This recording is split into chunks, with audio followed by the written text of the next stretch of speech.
If I can ask everybody to turn off your lights for a minute. Turn off your phone lights for a minute, please. And if I can have everybody's attention, I'd appreciate it. Dark. When we are children, we are afraid of the dark. Our parents give us a night light so that we can feel safe. When we're in the dark, we're always looking for the light. Depression is a disease, and those who suffer are in darkness.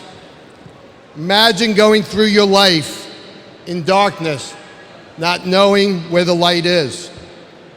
It takes the average person 11 years to seek help for depression.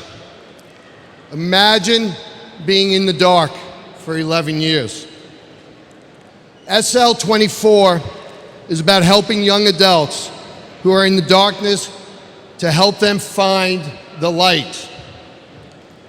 The darkness took my son, Sean, and so many others that we have loved in this room. They could not see the light out of the darkness. SL24 started with one light, a person.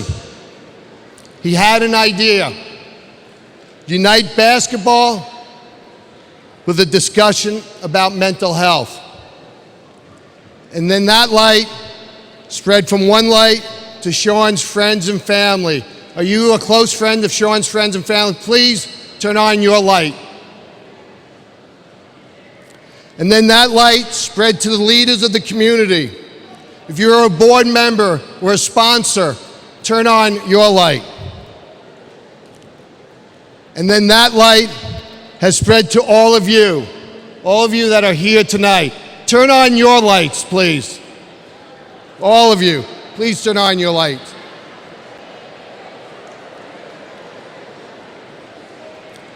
You are now all the ray of lights to help that person out of the darkness. That person may be your brother, your sister, your mother, father, your best friend, or the stranger that is sitting next to you tonight. Through your lights, we were able to take an idea, Sean's house, and make it a reality, where 24,000 people have gone through the front door. 4,500 have used our peer support, and 107 young adults who are in a suicidal situation are with us today.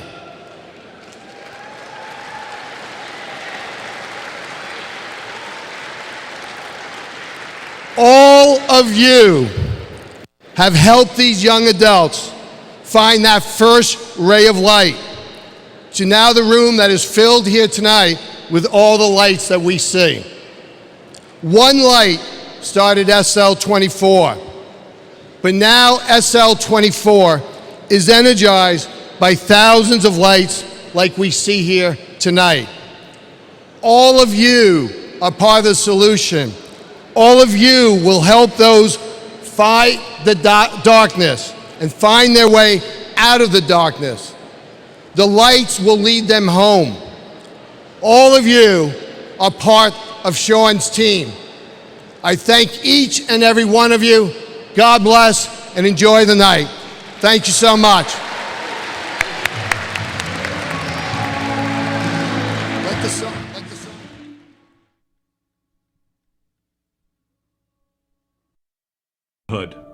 That embraces you, a school that sharpens you, a tradition that inspires you. Change is inevitable, but growth is optional. So go forth and do not fear changes in life. Instead, look to them with full hope. God, whose very own you are, will lead you safely through all things.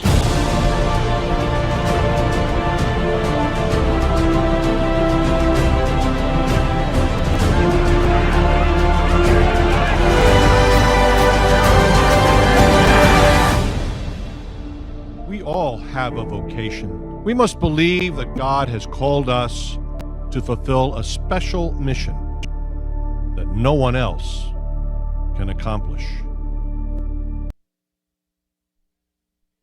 Whatever our faith, or wherever we may be on life's journey, let us remember that now and always we are in the presence of God. And let us bow our heads for a moment in silence.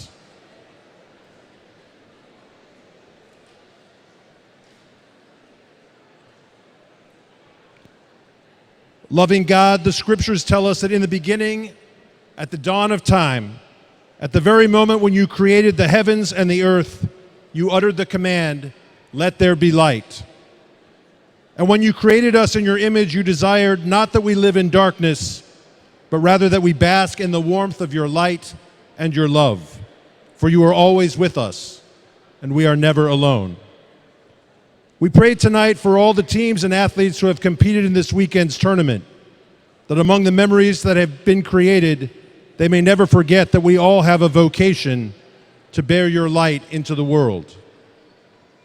And for the Sanford and Salesianum communities and all gathered here tonight, that you give us the grace, tonight and always, to be who we are and be that well, and to be light for others, for our family and friends and loved ones, for strangers and those on the margins, and for the world beyond, so often lost in darkness.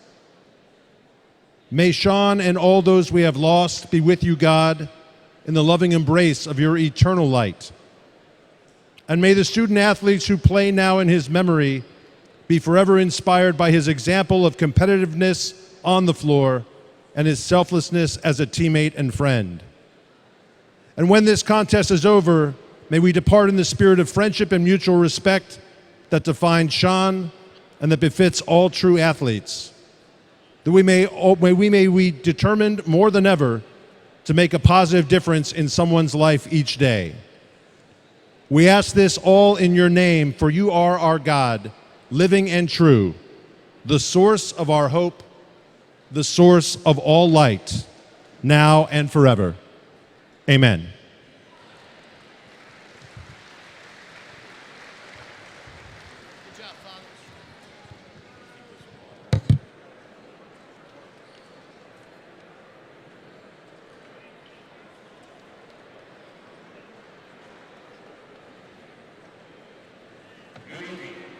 Welcome to the final game here tonight, the 6th annual SL24 Classic here on the beautiful campus of the Fieldhouse. On the NBA DD 76 Blue Coats. Welcome to tonight's final matchup between the SC Warriors of Sanford High School and your home team, Sallies of Louisiana. Ladies and gentlemen, you're honored to have you here for a great week of basketball.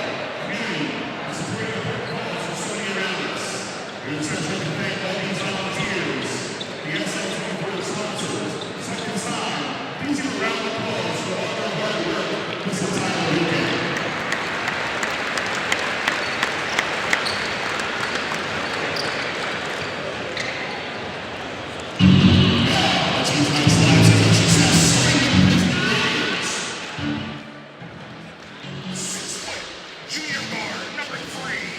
Chase Fieldhouse, Wilmington, Delaware, getting ready for the final game of the night. Sallies and Sanford are going through the starting lineups. Their national anthem is coming up shortly with Bill Harmon, Mike Corey.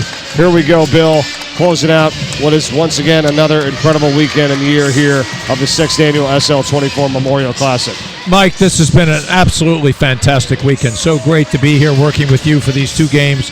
With Scott Klatskin last night for the St. Mark's night, so to speak.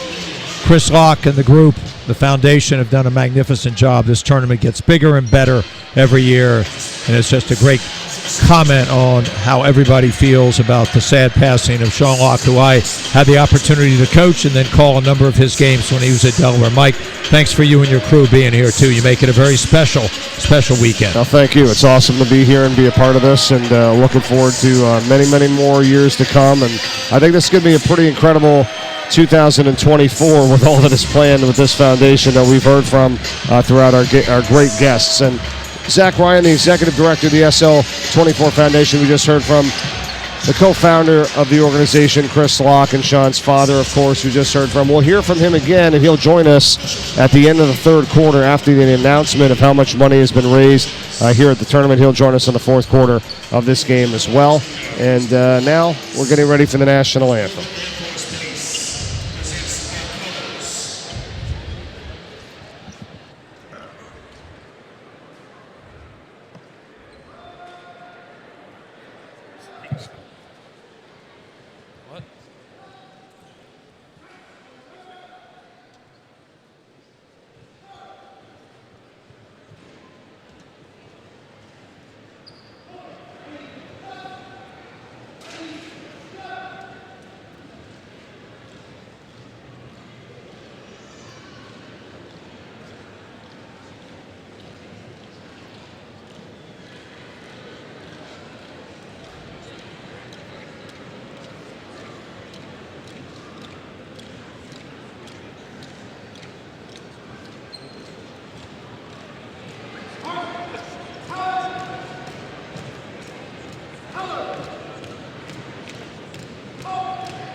Oh, say, can you see by the dawn's early light what so proudly we hailed at the twilight's last gleaming, whose broad stripes and bright stars through the perilous fight o'er the ramparts we watched, were so gallantly streaming, and the rockets' red glare, the bombs bursting in air, gave proof through the night that our flag was still there. Oh, say does that star-spangled banner yet wave o'er the land of the free and the home of the brave?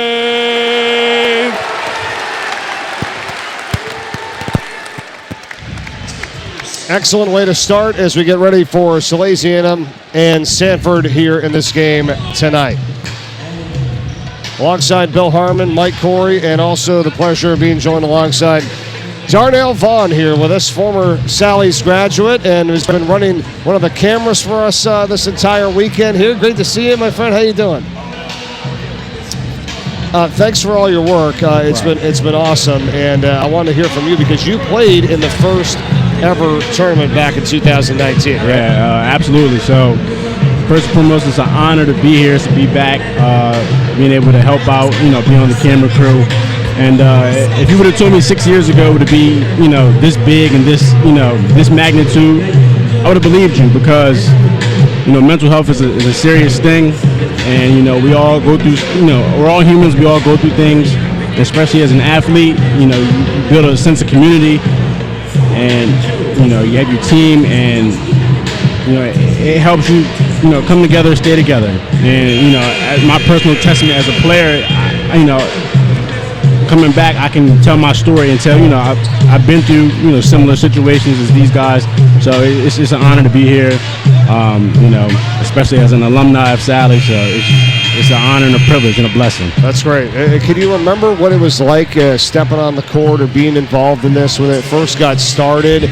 And I know you say you can kind of see the magnitude of it, but did many people really realize, yet and what it was like back in 2019? No, so this is one of those moments, those things like when you're in it, you don't really see it. Later on in life, for example, me looking down the line years later, you're like, oh my gosh, like if only I would have knew how big this would have been or this was when I was their age. So when you're trying to relay that message to them, you're trying to instill in them like this is a big moment. You got to take everything, and you got to take it all in. Don't take anything for granted. And I'm hoping for a great game tonight. A great game. Darnell, I had the pleasure of watching you play a number of times, called a number of your games. The thing that I always liked so much about your game was how hard you played at both ends of the floor. Yeah. Right off the bat, Jaden Taylor for Sanford gets the first bucket here tonight. Well, they're going to go to Taylor early and often. He's a big, long wing player. They got him on a rub screen. Sallies is going to have to play excellent defense tonight. Absolutely. This might be the best 7 and 7 team in the country, Mike. Well, inside we you see it. It's Justin Hines that converts. Darnell, tell us a little bit about Sallies. I know you still follow him here, obviously. Yeah, I've been following along with the guys all year. Coach called me back. He asked if I could help out with the JV team. So I myself have been coaching JV all year. But, I've also had the privilege of going down to Slam Dunk to the Beach with the varsity guys. And it's the Governor's Challenge. So it was great to, give them some words of wisdom and just give them my personal testimony as a player. And now coming back as a coach, I kind of find it funny that, it makes me feel a little bit old, Makes me feel a bit old. But, it's wonderful. It's wonderful. Coming back to just... Darnell, did you go somewhere to play basketball in college? Yes, I just recently graduated from DeSales University this past May.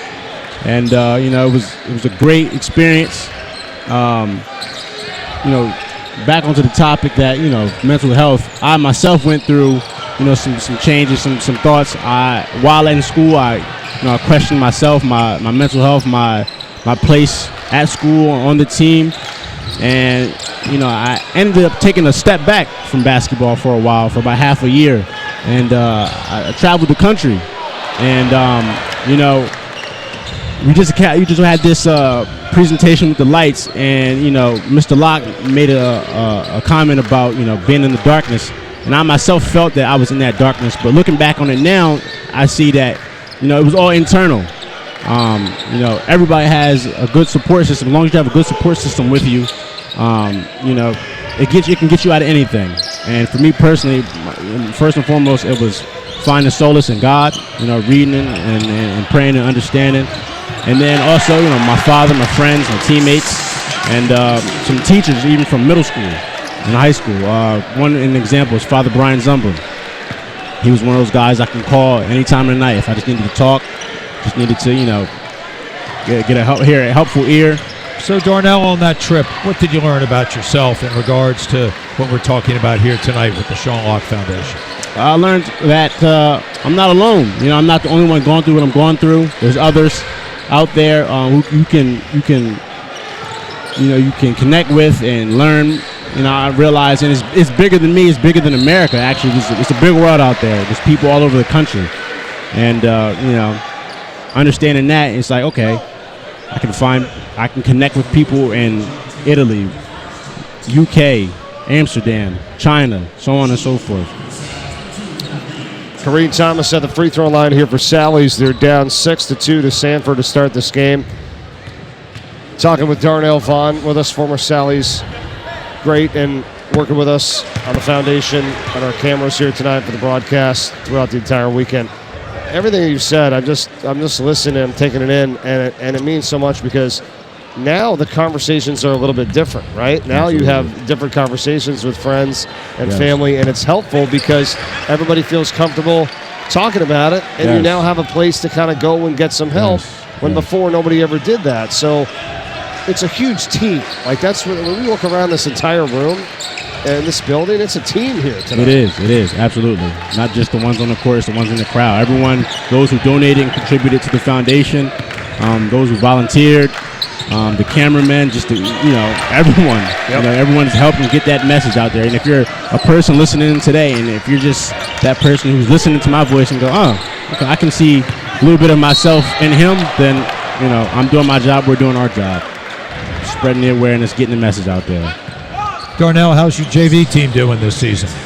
I'm not too hot, but working hard, fighting hard. I had some couple tough losses. You have some players that are going to help Coach Trevison next year? Absolutely, years to come. They'll be working hard. Nonetheless, they're working hard. We're training them up right, instilling that that Salesian-ness in them. You see the silent auction, or the online auction, I should say, which is going on at 12 or 10 o'clock p.m. tonight. up to 17,277. We got some amazing items, signed jerseys from Eagles defensive end Brandon Graham, Brian O'Neill, the former Sallies and Minnesota Vikings offensive lineman, right? He put something up together, a signed football from Eagles defensive tackle Jordan Davis. Troy Reeder, also Sallies, UD, and now LA Rams linebacker. So some pretty good stuff along with Isaiah Pacheco, who's about to play in the Super Bowl for Kansas City. Oh, look at that. Well, speaking of, older guys and, them paving the way, earlier last night I spoke to Trevor Cooney and I shook his hand. I told him, man, I was a big fan of yours growing up. I always used to come to his high school games when I was, in middle school and elementary. And, I just shook his hand, just told him, how he was a big inspiration for me and, getting into basketball. So shout out to Sanford and Trevor Cooney. Big reason why we're even doing this. Yes. Right, Bill? His thoughts to say, hey, why don't we have a basketball tournament? Absolutely. Trevor was instrumental in all this, and he was the facilities manager down here for a number of years before moving on into another segment of the Buccini-Pollen group. But Trevor's been a terrific board member and does so much. You talked about Brian O'Neill. I had the unfortunate instance of having to coach against him for a few years. And let me tell you something.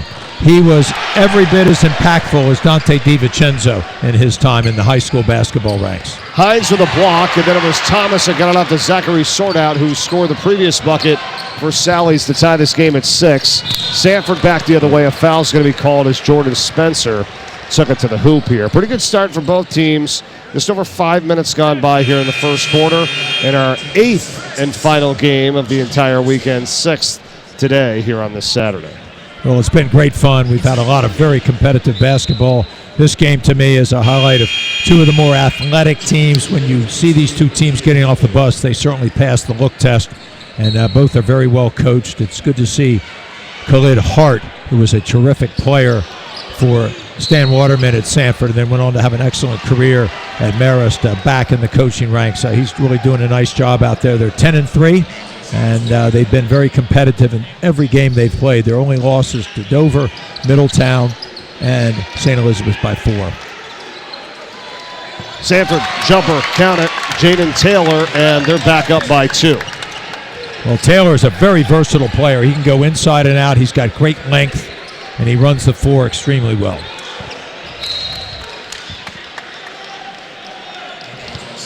Darnell, we had a lot of the players that we talked to before this year's event. Got a lot of different interviews and reactions to ask them what they were feeling about. So it's like, I think we're starting to really get to the heart of this, because this is what it's all about, helping the young men and women ages 14 to 24, high school and college, and this is where it starts. So to kind of hear what they had to say about what they were going through and thoughts, and now everybody's relating a little bit more when everybody watches and sees all this. I think it's pretty special. Absolutely, and that's one thing we all have in common. We're all human, right? Nobody's perfect. We all deal with things, and the fact that we can come together and just have that conversation and have that understanding that it's not just us. We're not alone in this. It makes it a bit much easier, It really does. This has been a great day here today. Once again, donate to the Unlock the Light Foundation by visiting unlockthelight.com/donate. GiveButter.com/SL24 Classic. And when we put it up to scan the QR code with your phone, there it is to donate to the SL24 Foundation. We have raised over $1.5 million in the 5 years prior to tonight, so we're pretty hopeful it's going to go over that $2 million mark, Bill and Darnell, which is pretty impressive. And we'll hear from Chris Locke, and he'll tell us about that total at the end of the third quarter. And we'll talk to him tonight in the fourth and recap this incredible weekend. That's amazing. So Lazy-Annam has it. It's Kareem Thomas up to Justin Hines. The jumper. Short, rebound, Jordan Spencer. Sanford as good as anybody in the state in the open court. They love to press. They love to get into their transition. They'll shoot it or drive it, looking for wide open players in the open court. Zachary Sortout stops mid-lane and gets it back out. Darnell, what about this rivalry? What about these two when they get together when you played in this game? Oh, man. I just thinking back, one of the biggest games I've played in against Sanford was actually at Sallies. We were down big at halftime, and, the adjustments we made were just threes and layups, and we ended up bringing it to a close game. The crowd was really into it. Unfortunately, we fell short, but, that's what it's all about, being able to bring back those memories and look back on that and just, now nowadays if I can connect with any of my old teammates, we'll bring up that game from time to time and have a good laugh. That's good. A little bit out of control as Luke Brown got called for the offensive foul as Patrick McGuinn previously tied the game for Sallies. It's Sanford possession. Brown picks up his first. Coach Trevisan going to his bench here early and often, getting a couple seniors in. A really nice basket at the other end by one of the backup quarterbacks for Salesian, Patrick McGuinn, a senior who's been in the program for his whole career. A really fine young man. I never really got a chance to play a lot at the quarterback position for Gene Deladon's tremendous state championship run this year. Sanford ball. Stephen Conway. 45 seconds to go in the first quarter. Conway powers his way inside. Got it. Nice. Conway, a huge body. Absolutely. He loves to post up and use his physicality. Thomas inside Hines, and a foul is called. Down there. Absolutely getting physical down there. The refs not hesitating on that whistle. Justin Hines, guys, is a terrific athlete. I think he could play almost any sport. I've always loved his approach to the game. He is very resourceful. He's got a great burst. He's got a fine mid-range jump shot. And I think he's really one of the keys to Salesianum's success going forward into the state tournament. I'm counting 9 seniors out of the 16 players. Yeah, I don't know how you keep everybody happy in that. Right, on this Sally's roster. That's exactly right. I highlight all seniors in yellow. There's a lot of yellow on my sheet here tonight.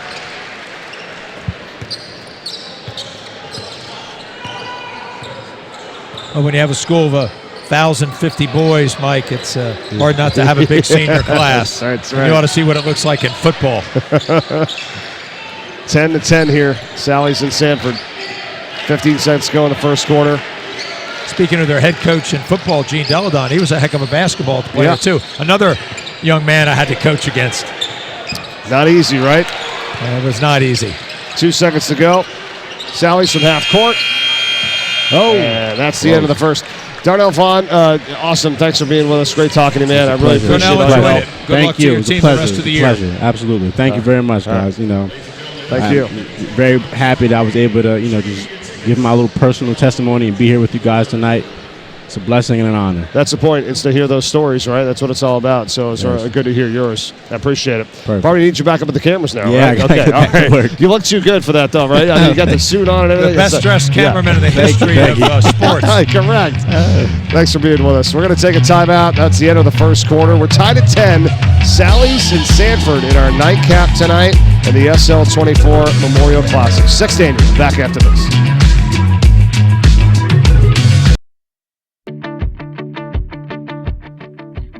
You're watching the 6th Annual SL24 Memorial Classic. You can donate and help continue to raise awareness surrounding mental health at unlockthelight.com/donate, givebutter.com/SL24Classic, or scan the QR code with your phone.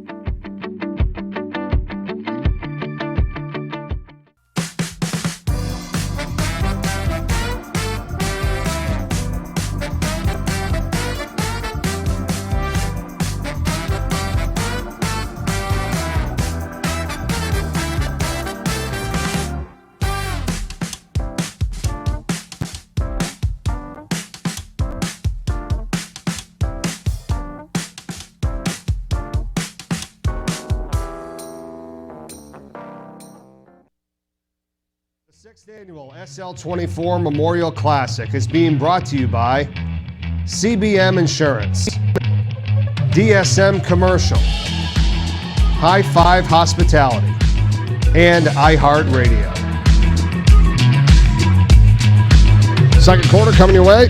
Wilmington, Delaware, inside the Chase Fieldhouse. It's the nightcap. Sallies and Sanford, Mike Corey, Bill Harmon. Declan Landis back with us here for the second. What did you see for the first frame there? Pretty good start for both of these teams. Absolutely. As a broadcaster, this is going to be a heck of a basketball game and a great way to close this out. As a Sallies alum, I'm a little nervous. Okay. They came out a little slow, but they started to battle back, and like I said, this is going to be a heck of a game. Kareem Thomas going to go to the free throw line. Bill, what do you got? Well, I've been impressed with both teams. I think they've tried to get the early nervousness under control. They've played a little uncharacteristically fast. but I think they've settled down here, and both teams are starting to get a feel for the flow of the game. Both coaches have gone to the bench early and often with a lot of substitutions here. I think they want to give the opportunity for some of their older players to get a chance to get on the court. One of the early subs for Sanford was Reeve Cisco, and probably one of the proudest grandfathers in this building is Dave Cisco, who's a fantastic basketball player at the University of Delaware, leading scorer, 63-64 team. I used to go down and watch them play when I was not very old. But I'm that old to have watched them. And I've known Dave very much. We actually played on the same semi-pro team for a couple of years, and he was just a great player, and I know he's very proud of his grandson. That's great stuff, Bill. Here's a basket by Kareem Thomas for Sallies. Sanford had led 3 different times throughout this early part of the game. We've had 4 ties, and now this is the first lead for Sallies as they have extended it.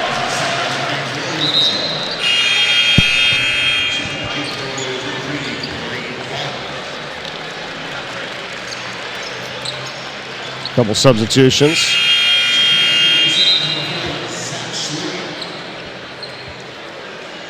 The nice story about Zach Swartout is last year he was their 6th man off the bench. He was a terrific defender and a distributor, and he's really risen in that role and also added some very timely scoring for Coach Trevison. How about Jordan Spencer knocking down a 3 for Sanford? Yeah, just a great design to get him open on the wing, and he made every opportunity. The only senior for this group for Sanford puts it to a 1-point game. 14-13. Ball deflected. Sanford's got it. Here comes Marquise Newsom.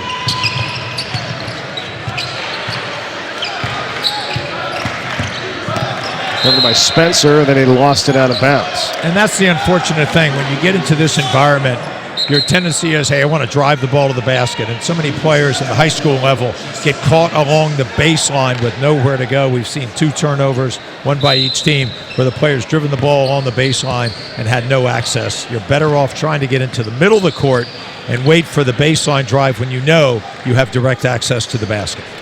And I got to say, I'd like to see Sallies be a little more physical in this possession and as it's stripped away, but it feels like they're settling for outside shots when they've got a lot of guys that can be physical. That was a huge block, but a foul called on the shot. Yeah, good observation, both of you there. That was a block comboed by Luke Brown and James Lauer, but there is a foul called. Guys, Luke Brown is the 3rd of 3 Brown brothers that have played at Salesianum. All were very fine players. 2 went on to play in the college ranks. We'll see what Luke is doing next year. It doesn't get as much time because of the depth of this Salesianum team and how good their starting group is. Yeah, Paul played, I was a freshman his senior year. Played at Catholic, if I'm not mistaken. Is yes, that right? Yes, and he said hi to me one time in the hallway. That was a memory I'll never forget, Coach. Declan, I'm sure he said the same thing. I'd like to imagine so. Another foul here on Sallies. Lauer's got 2, and the free throws here for Jaden Taylor put Sanford back in front, 15-14. Still 6:12 to go in the second quarter. Jaden Taylor is Sanford's leading scorer, and he does it in a lot of different ways. He can shoot the 3 ball. He can play inside if he wants to, though he doesn't like to post up. They much prefer Steve Conway in there. But I've really liked the evolution of Taylor's game. He's improved, and he's a really difficult guard because of his versatility. Bill, Sanford's got a lot of young talent, it seems like, this year. Yes, they do, and they typically do that. I think Khalid Hart has done a nice job of attracting players to the Sanford program out in Hockessin. Had a chance to talk about one of their great players of all time, Jair Davis, today, who led Delaware to an 84-80 win. He had 5 points at halftime and ended up at 19. He played terrifically well, and the thing that I always liked about Jair is he understood how to help his team out. He was struggling from the field in the first half, guys. In the second half, he went inside, secured 5 offensive rebounds, and had 8 points on the inside to lead Delaware to a really good home victory. Newsom, prior to this play for Sanford, made a great rebound and putback for them to put them up 18-14. And we got the foul here as Luke Brown is at the free throw line for Salesianum. There's another coming up. Just over an hour left in the auction, by the way. The online auction on our way to 10 o'clock p.m. So many great items. It's just another awesome way to donate to the foundation. A lot of things you might see and you might want anyway, whether there's trips or restaurant gift certificates, tickets to Phillies games, Sixers tickets, NASCAR tickets, got a Rolling Stones package with merchandise, prom packages and swag bags. From the high school is going to be probably doing that with your son and daughter there. So there are so many good things that you're going to get anyway, and then the money goes to the SL24 Foundation. It's awesome. Mike, I could see you doing the Rolling Stones, getting a front row seat, or no, probably a backstage pass. I would love that. And it's a package of merchandise at their concert at the Link this summer. I have seen them once before, and I thought they were old then, but they were awesome, right? How much older are they now? How is he? Well, I don't know. What year did you see them? On the stage? It was like 15, 16 years ago. Isn't it amazing? Is that group not one on maybe two hands of the ultimate longevity groups of all time? Absolutely, and they keep themselves, as much as people don't think that these rock stars do, they keep themselves in great shape. They do. There was a terrific story, as you probably all know, that Taylor Swift was the Person of the Year for Time magazine. And when she was training for her Eras concert tour, she would run on the treadmill for an hour a day singing, so she could practice being somewhat fatigued and having to enunciate all those notes. I mean, it just goes to tell you what goes on behind the scenes of these great performers. And no matter what sport, we talk about sports a lot, but these rock star entertainers are just as hardworking. Yeah, that's pretty cool to hear that. That's for sure. I wonder what the Rolling Stones are doing, though, to stay active and healthy. We probably can't talk about it on the air.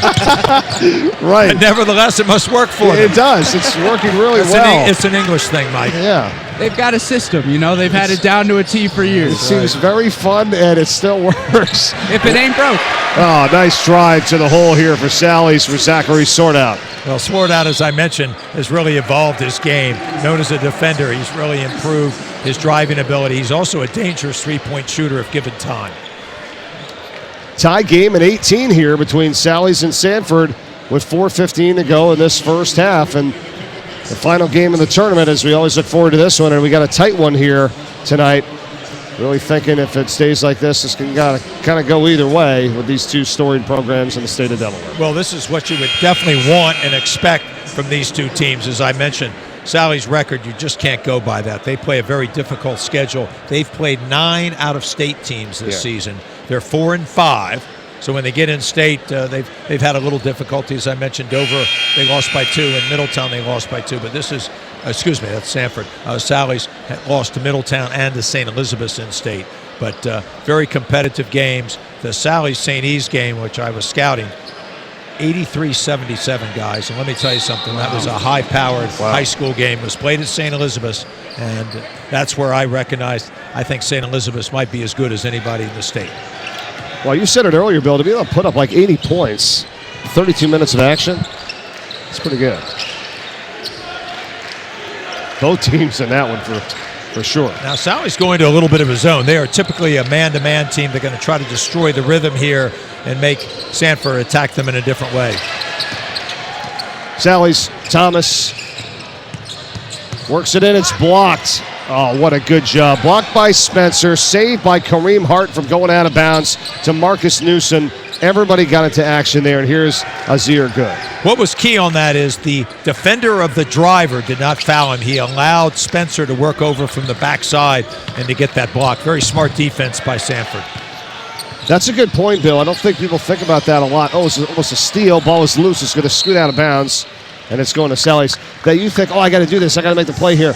Hey, if you're communicating and you're talking, you realize you got a guy behind you, so you don't need to make the foul. Then he's got space to make that block like you just described. Well, against good competition, very rarely does the primary defender block the shot.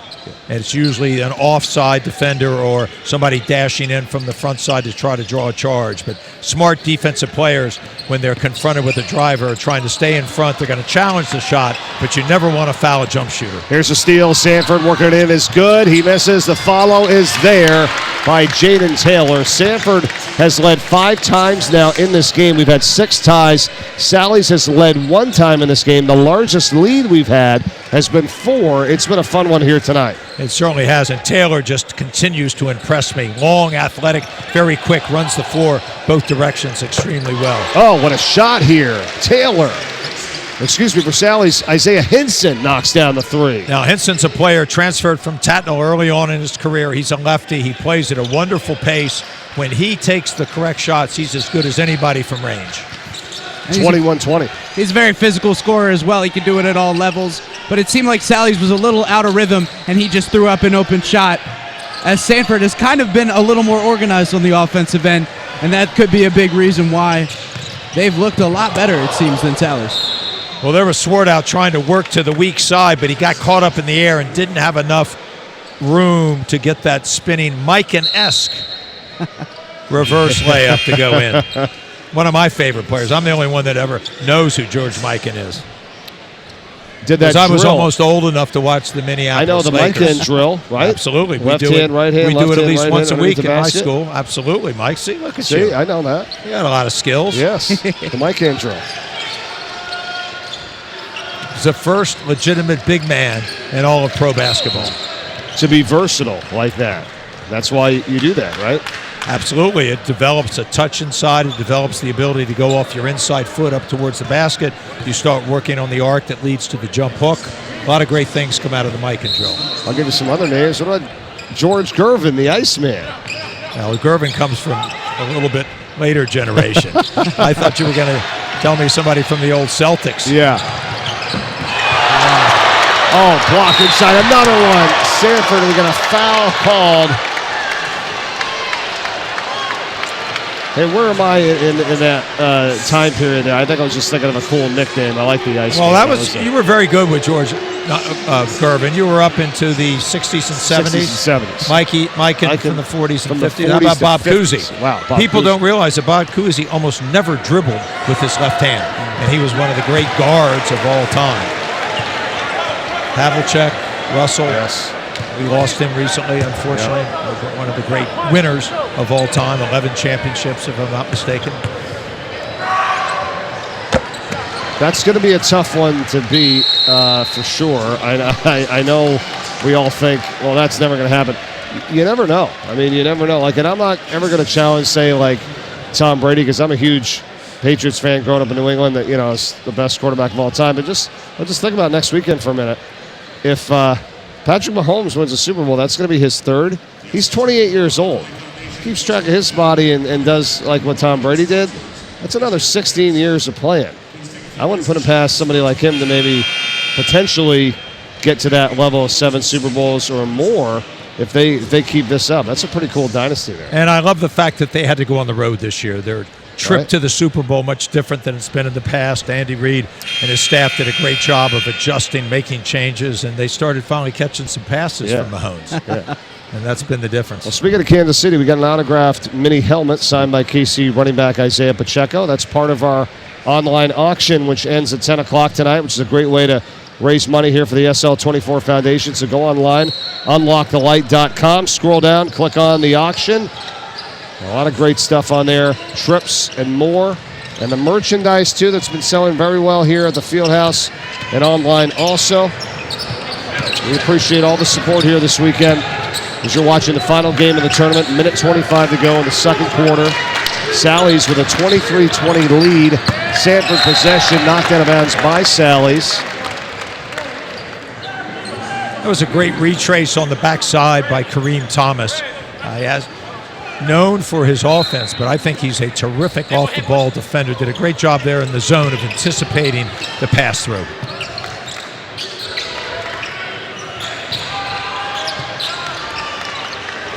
Sanford works it to the corner. Open for the 3 is Cisco. That's not there. Rebound picked up by R.J. Johnson. Johnson. No call there. And the body going down. Spencer trying to take the charge for Sanford. Under a minute to go, first half. You talked about Robbie Johnson, R.J. Johnson. What a terrific defensive end he was for Gene Deladon this year, winning the state tournament. Let me tell you something. Sallies is so good they could afford to play him just one way.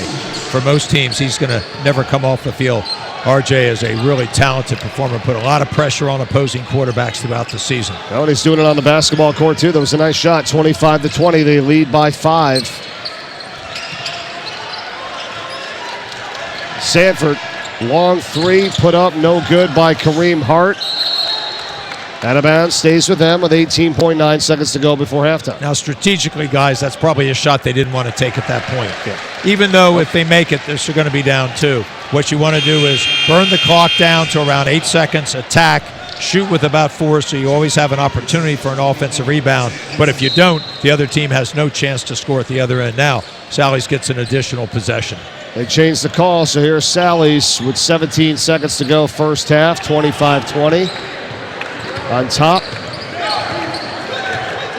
Sanford back to man-to-man. They'd played a little zone themselves for about 4 possessions. Thomas up and under, just out. Tip ball a couple times, not there. That's the end of the half. First, Declan Landis, awesome job this entire weekend. Hey. Love calling these games with you. Thanks for all your help. Absolutely. It's been a pleasure. Thank you so much for having me in the booth, and have a great rest of your call here. Yeah, great work tonight. We're going to take a timeout. We've reached halftime with Bill Harmon, Mike Corey. We'll be back at the Chase Fieldhouse in Wilmington, Delaware. More of this contest in our final game of the tournament, Sallies and Sanford. Shine the light here. It's the 6th annual SL24 Memorial Classic, and we'll be back with more. It's halftime for our final game of the tournament. Stay tuned. More than an athlete, I am inspirational. I'm more than an athlete, I'm a peer supporter. I am a leader. I'm a student, I'm a son, I'm a brother. I'm a believer. I'm more than an athlete, I'm also a person, a human being. I am a strong-minded young man. I am more than an athlete, I am patient. I am more than an athlete, I am valuable. I am more than an athlete, I am strong. I'm a student of the game. I am a work in progress. I'm a big sister. I'm a fighter. I'm the future. I am a student, son, and brother. I'm more than an athlete, I'm responsible. I am a role model. I am a student, I am a scholar, I am a friend, and I am a brother. I am more than an athlete, I am a coach. I am outgoing and funny. I am more than an athlete, I'm a friend. I am more than an athlete, I'm always moving forward. Woo!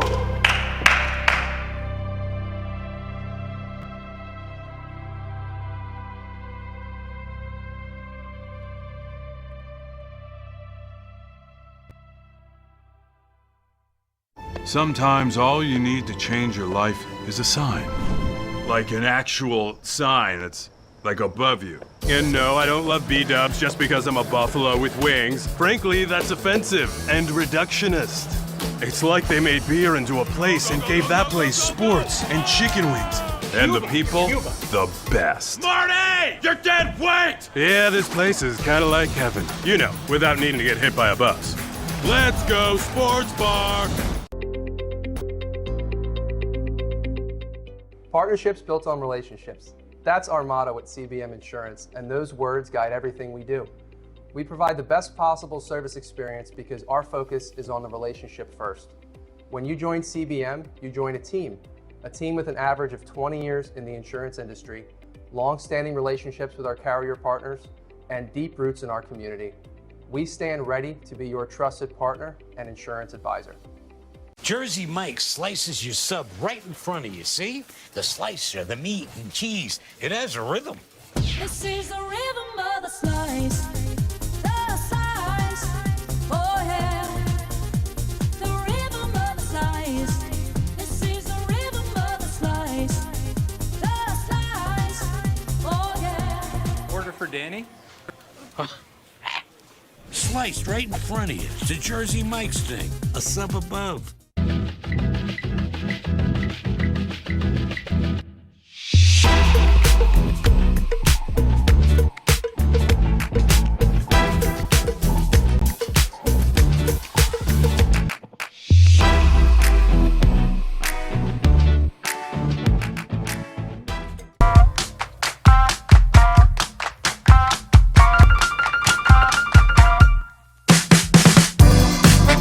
I'm Angela Pugliese, and I'm the director here at Sean's house. Come on inside for a tour. This is our living room, and this is really the heart of the house, just as the hearth is the heart of the home. In this room, you can often find our paws dogs, where people are petting them to feel better from pet therapy. You can find people hanging out, doing homework, enjoying a snack, a cup of coffee. People really just enjoy being in this room to gather as a space of togetherness and belonging.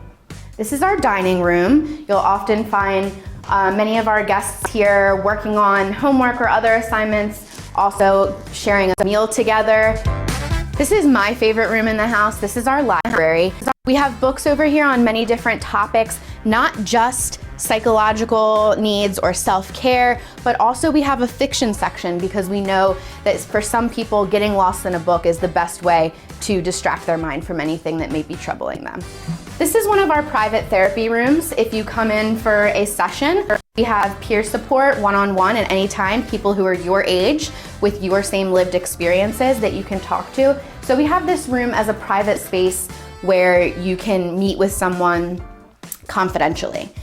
And then over here we have our game closet where you can find puzzles, outdoor games, board games, and all kinds of other fun things to do to really make the house feel like a home. In this area, you can find our calendar and information on all of our support groups. Everything we do here at the house is free of charge, no insurance needed. You can see here some of our groups. We have grief support, we have parent groups, we have survivors of suicide loss, LGBTQ+, Unburden, and eating disorder support group. You can also find a calendar noting our Paws for People dogs that come to visit, as well as the different dinners that we host for different groups in the area, athletes, fraternities, sororities, everything free of charge. Our second floor is reserved for our residents, but one thing I did want to show you is the origin of our motto of the house of 136 will always be home. Some people may be surprised to learn that Sean actually lived in this house during his college years with some of his friends. Before they moved out, one of the friends scribbled on this wall, 136 will always be home.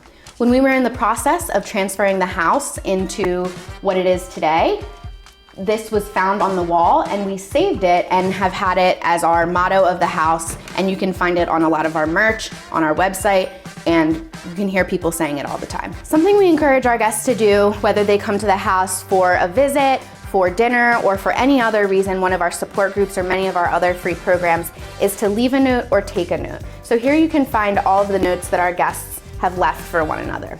This is another one of our private session rooms. Here you can meet personally with a peer one-on-one for one of our Peer 24 support sessions, or you can meet virtually, whether it's you meeting with someone else or you meeting from afar with us. This is the area where we set up our virtual support sessions, everything free of charge. This is what we call the original Boys of 136. This is Sean right here and many of his friends from high school and college, lifelong friends that he had.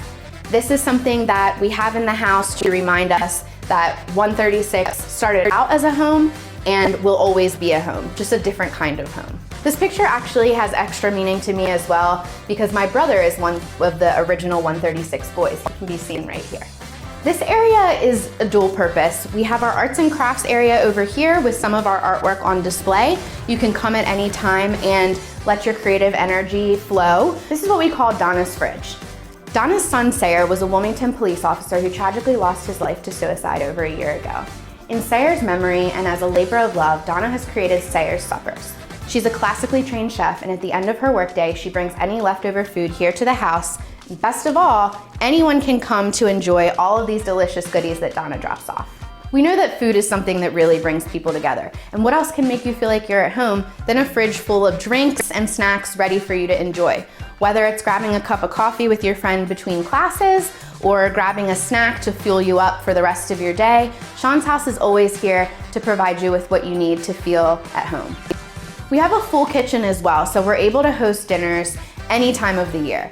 We are known for hosting our delicious Thanksgiving dinner and Christmas cookies for many of our international guests who aren't able to go home for the holidays. We're able to make sure that 136 always feels like home. In this hallway, you can find different legislative bills that have been passed in the state of Delaware, all supporting mental health.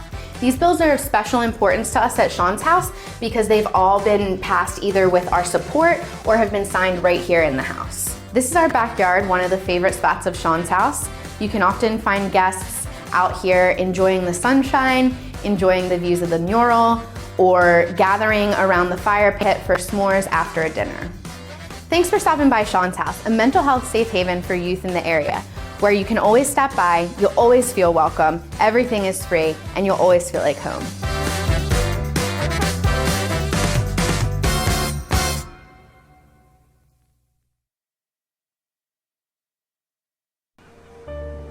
Welcome to the award-winning Lighthouse Cove Event Center in Dewey Beach, the Mid-Atlantic's premier wedding venue destination, offering beach-inspired weddings, receptions, and special events on the Rehoboth Bay.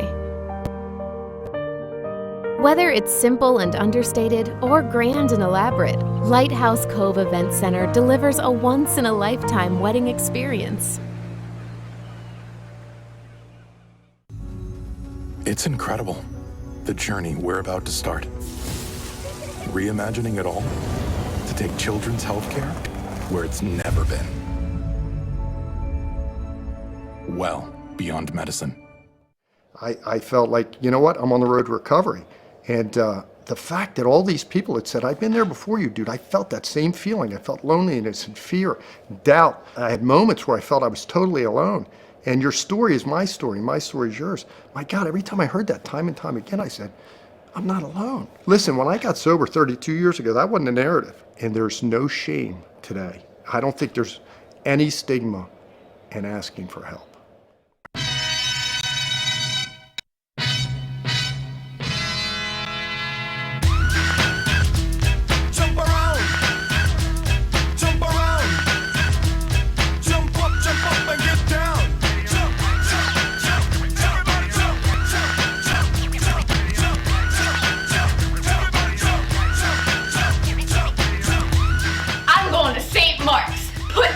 Billboard.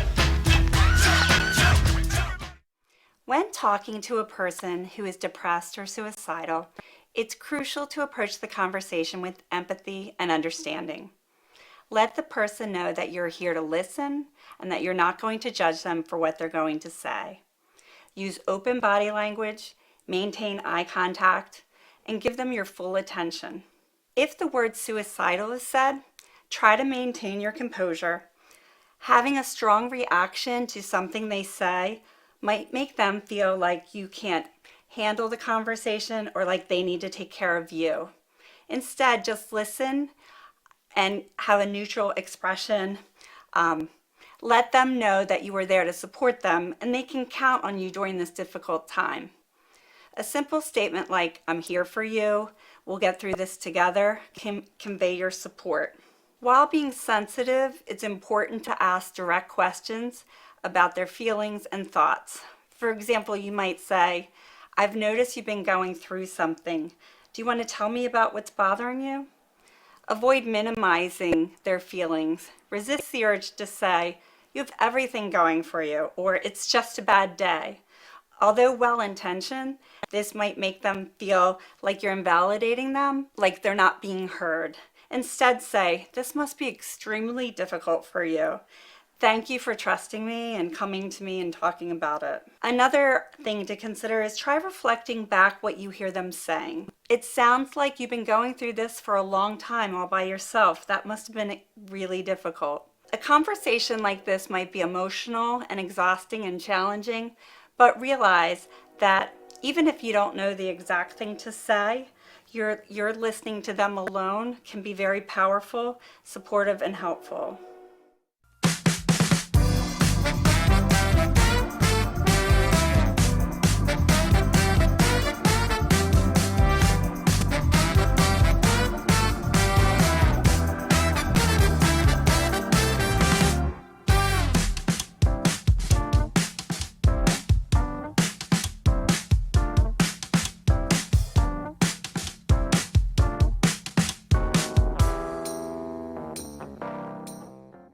Tavernic Rustic Italian, it's Platinum Dining Group's take on authentic rustic Italian cuisine. Think of it as kind of returning home to grandmom's house.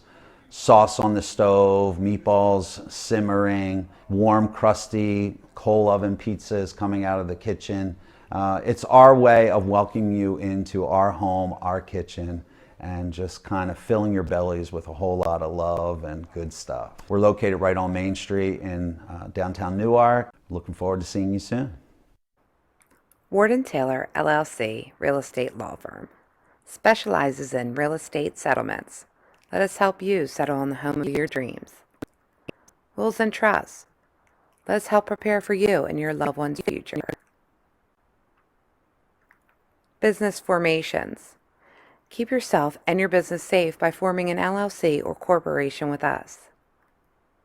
Ward & Taylor, LLC. Bringing our experience to your experience. That embraces you. A school that sharpens you. A tradition that inspires you. Change is inevitable, but growth is optional. So go forth and do not fear changes in life. Instead, look to them with full hope. God, whose very own you are, will lead you safely through all things.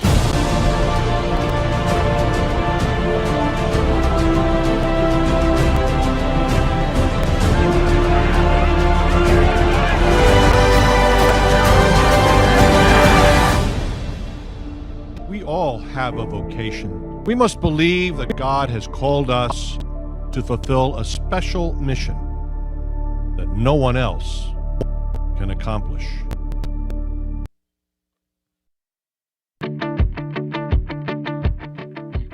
You're watching the 6th Annual SL24 Memorial Classic. You can donate and help continue to raise awareness surrounding mental health at unlockthelight.com/donate, givebutter.com/SL24 Classic, or scan the QR code with your phone.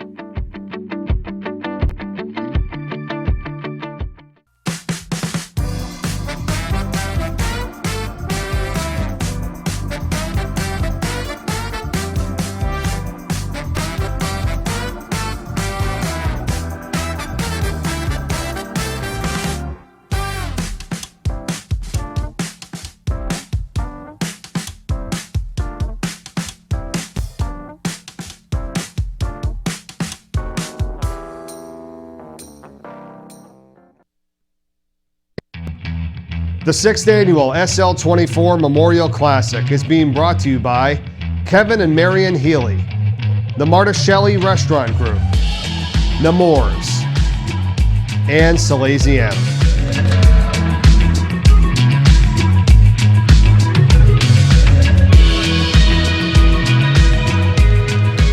Welcome back to the Chase Fieldhouse in Wilmington, Delaware, as we get set for the start of the third quarter tonight. Sallies and Sanford. It is a Sallies 25-20 advantage here on the 6th Annual SL24 Memorial Classic. Let's go to some highlights of the first half. Really good job by both teams in this game. It was nip and tuck throughout. Sallies leading scorer tonight, Kareem Thomas, got 6 points. Luke Brown has got 5. Good job here on the drive by Thomas. Pick up 2 points there. Zachary Sordout had a pretty good first half as well, making a couple plays for Sallies. On the other end for Sanford, led by Jaden Taylor. He had 8 points in that first half. This is good, putting in the basket. Jordan Spencer had 5 points as well. And also some good plays defensively there with Taylor and company on the defensive end for Sanford. But it's a 25-20 lead for Sallies right now. Mike Corey, Bill Harmon will be back with us along with Barnett Harris here for the third quarter. Let's start with you, Barnett. What did you see so far from the first frame between these two, the rivalry between Sallies and Sanford? I saw a lot of good basketball. I saw a lot of good back and forth. They picked up the pace. They slowed it down. They executed their plays in the half court. Jaden Taylor is doing what Jaden Taylor does. I think he's a really talented player, has a bright future ahead. And Sallies is also playing their game. They got off to a good lead. They're up at halftime, and they have a chance to build this lead if they can get a stop and start off the half in the right way. But it's a great game so far, a great wrap-up for this amazing tournament. So I think both teams are playing well. Got to have a strong push here in the second half, everyone. Ways to donate, once again, unlockthelight.com/donate, givebutter.com/24classic, or scan the QR code with your phone now. Want to try to get as much as we can here to close this out for the 6th year of this tournament. We'll have the final numbers for you coming up in just a little bit tonight. Bill Harmon, first half, what did you see from both teams in this matchup here so far? Well, I was really impressed with the physicality, guys. I thought both teams played very hard. We saw some man, saw some zone, some early substitutions, and I thought both benches certainly contributed well. Sallies just a little bit more efficient inside. I think Sanford's going to have to shore up some of their actions and attack the basket through Taylor and Conway. Conway's been a really good scorer throughout the season down low. He's been relatively ineffective there. All right, sounds good. Start of the second half coming up here from the Chase Fieldhouse in Wilmington. Sallies in white, Sanford in blue. Here we go.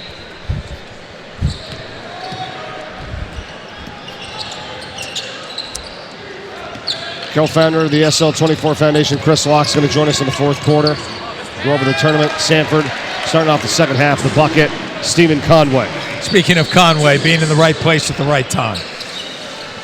Big man takes up a lot of space. Typically, Sanford posts him up, and teams will play behind. They're going to attack through him. Thomas gets it over for R.J. Johnson here for Sallies. Working to the hole. Nice play for R.J. Johnson.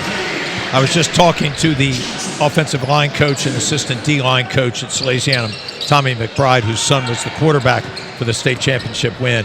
And he had the pleasure of coaching RJ. I said, how the heck didn't you get him on the offensive line as well? Yeah. And he said, we wish we could, but they didn't need him. Great to see Brady, though, playing basketball. Good offensive rebound. Count it for Sallies. Zachary Swartout did a pretty good job here tonight. I've been very impressed with Swartout, as we talked about earlier in the show. Kind of known last year for his defense and his distribution capability. He's come in here this season and really tried to shoulder a big scoring role, and I think he's done an excellent job. They're very opportunistic in the lane. Timeout here. 29-22 is the score. Sallies leads it by 7. 6:58 to play in this game tonight. R.J. Johnson's off to a good start in this half. Son of University of Delaware men's basketball alum, Robbie Johnson Sr., part of that fraternity with me, and he takes after his father in some ways. Really athletic, really good at controlling his body, and really strong. You should see him be the rush end in football for Paul Warlow's defense, the defensive coordinator, Sallies. He was almost impossible to block one-on-one. Tipped around, taken away by Sallies. Good job there, Johnson again. Falling down, got it to Swartout. Another bucket. What a great athletic play by Johnson, getting the rebound of the miss, taking it himself, falling, and still making an accurate pass to Swartout, who's run the right lane twice now. Absolutely. Sanford's going to have to do something to get back in transition to try to force Sallies to have to execute their plays in the half court, because as they continue to get this fast-paced tempo, it doesn't work in Sanford's favor.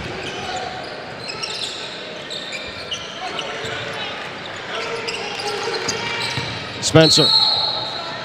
Foul on the floor.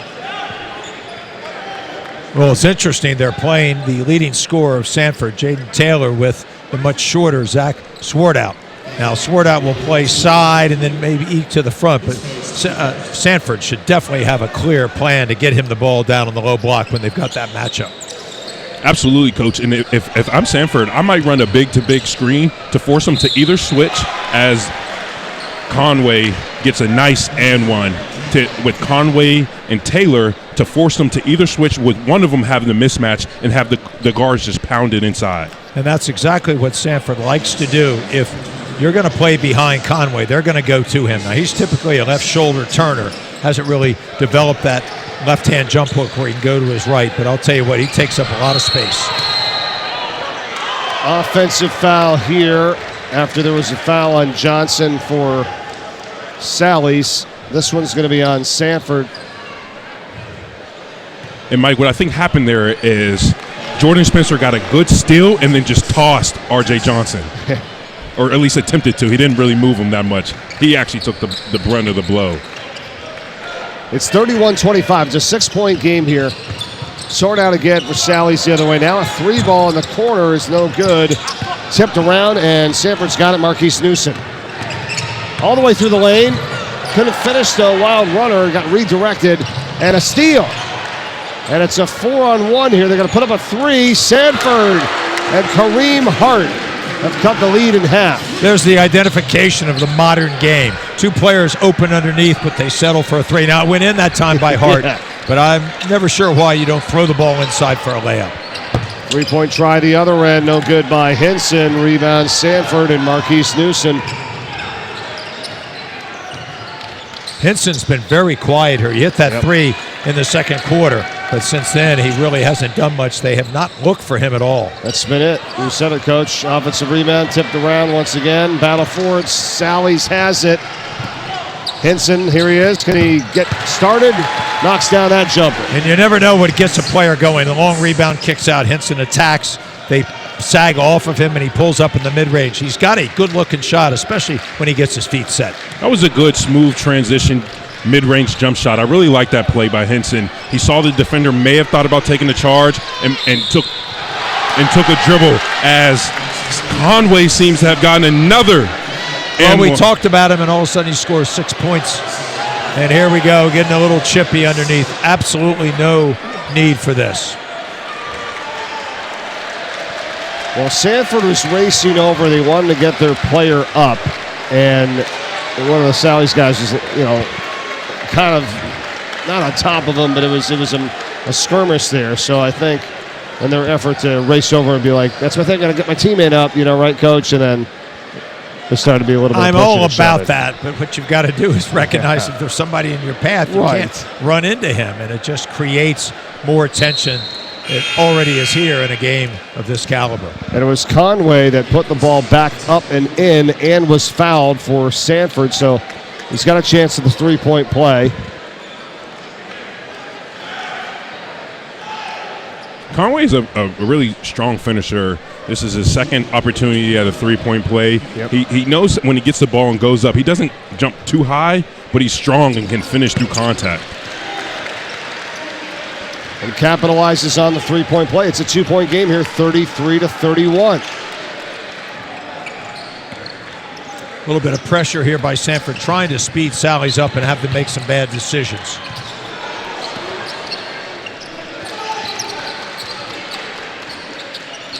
Sallies was on top by 9 in this game.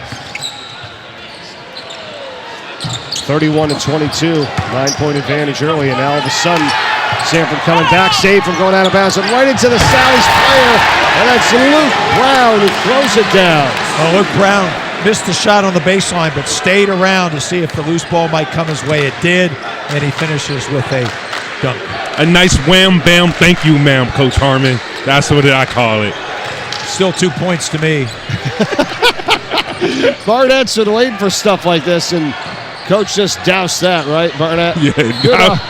It's the thing is, how many times do players get fouled on a dunk? But if you go in and use a fake and go up and have an old-fashioned three-point play, there you go. Lots of good things happen, like another foul on the team. You get closer to the 1-and-1. That player might have to sit down. So, I mean, I get it, Barnett. You dunked a few more times in practice than I ever did in my career. But, at the free throw line here is Jordan Spencer. And I've never understood why that's like some message. I mean, it would never affect me. The guy's an athlete. He should be able to dunk, right? Yeah, right? If you're yeah. 6'9", you should be able to dunk. Here's one for you that I remember from the great Red Auerbach, right? He always made a point that, like, when you wanted to block a shot, everyone wants to swat the ball out of bounds. You block it to yourself. Right. Or to a teammate like Bill Russell He goes, did. okay, you block the shot, and it landed out of bounds. What did we achieve?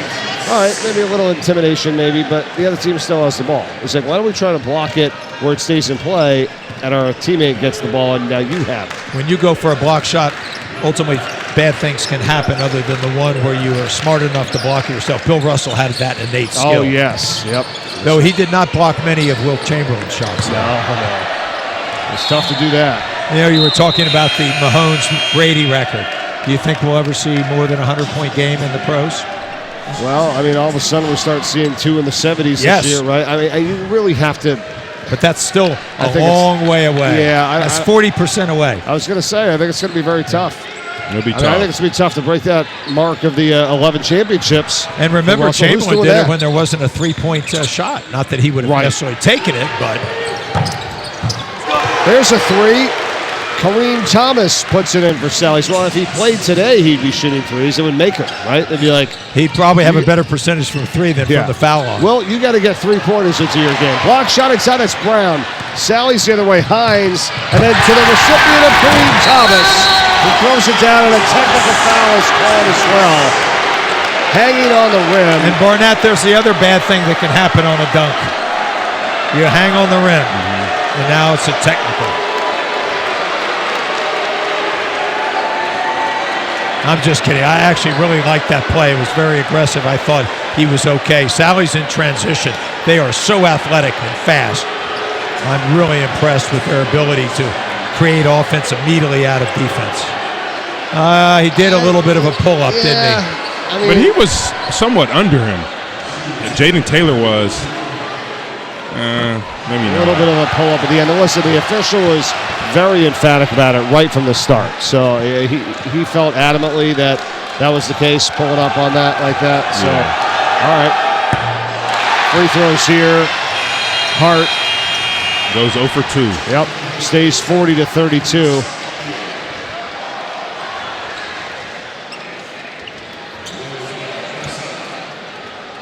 If I'm Sanford, I got to settle in. They've had a couple emotional-esque plays recently, and I think they got to settle down, run their play, get it executed, and just get back to playing Sanford basketball. Oh, another steal. Look out. Thomas. Wham, bam. Thank you, ma'am, Coach Harmon.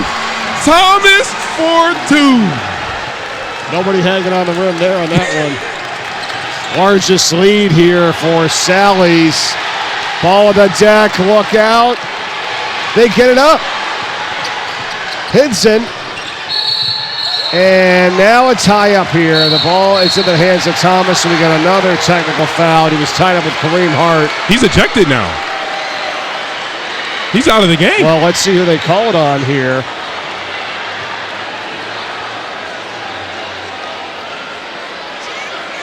Well, the referee's got to be careful with these. I think they're just trying to slap some high fives here, but you never know. I would send the players back to their respective benches. I think he called a double tech on both Thomas and I think that was 3, Kareem Hart.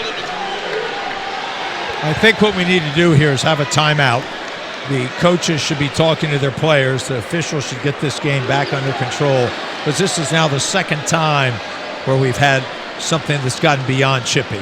Just cannot let that happen in any game, but especially a high school basketball game, and especially one at the SL24. Exactly right, Bill. I mean, I agree. I think it's interesting as the officials, I know they want to kind of keep control of the game, but calling that hanging on the rim all of a sudden incited them a little bit.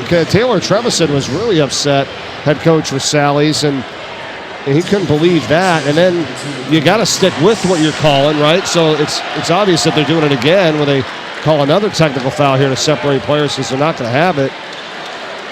But I think what needs to happen right now, like you said, is time, where each team can just go back to the bench. Take a deep breath, right, for a couple of minutes. Emotions under control. I would take some time. Let's just play basketball. Right.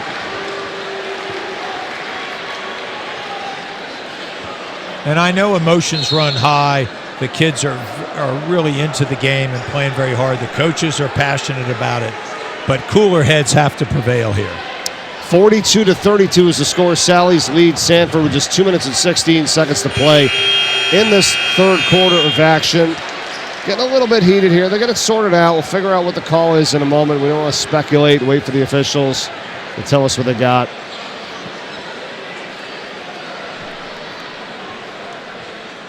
Mark Podolak, Bryant Williams, and Irv McGee are the 3 officials who are going to try to regain a little bit of control of this game at the moment. Double technical foul on white 2, blue 3.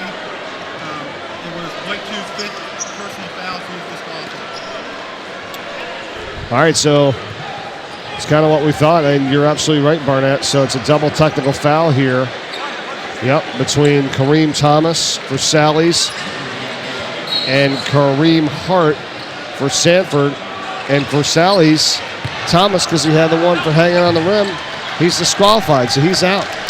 Absolutely. It was his 5th foul as well, so it wouldn't have mattered whether it was his second technical or not. Sallies here. Hines the other way. He's thinking dunk, and he's rejected hard by Sanford and Jaden Taylor.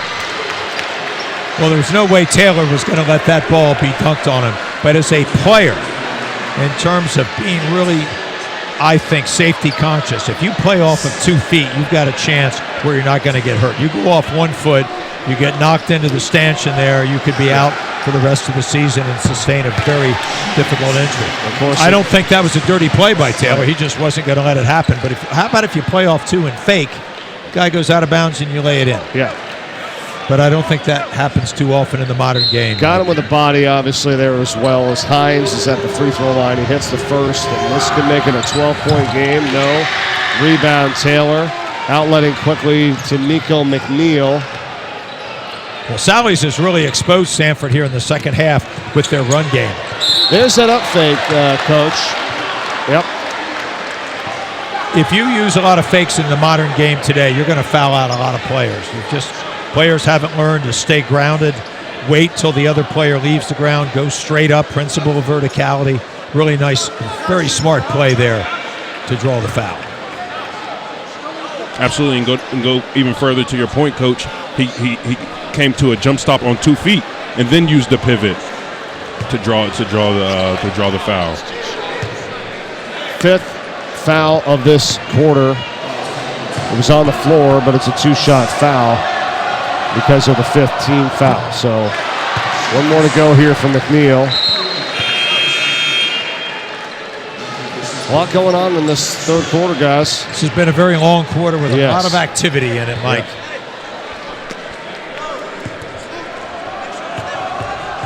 Sanford needs to make these free throws to find a way to chip back into the game. They've got to do better in their transition defense, and they've got to rebound the ball and not allow Sallies any second chance opportunities. It's a 10-point game now, 43-33, 135 left. Sanford going to go to zone here to try to slow Sallies on him down. Hines swings it, corner for R.J. Johnson. Sort out, back to Hines, lost the handle, trying to corral it. Look out, ball, hands everywhere, it's taken away. Nico McNeil up the court here for good. No, oh, look at that. Taylor.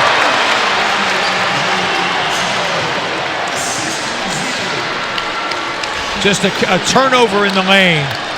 They tried to attack through a double team. When you're holding the ball against the zone, don't even go in there. Keep the ball extended, make Sanford's defense overextend. You're going to get yourself a wide open layup. Agreed, but I think that was a nice attempt by Sanford at trying to steal back some of this momentum and maybe try to get another bucket or two to try to chip down at this lead.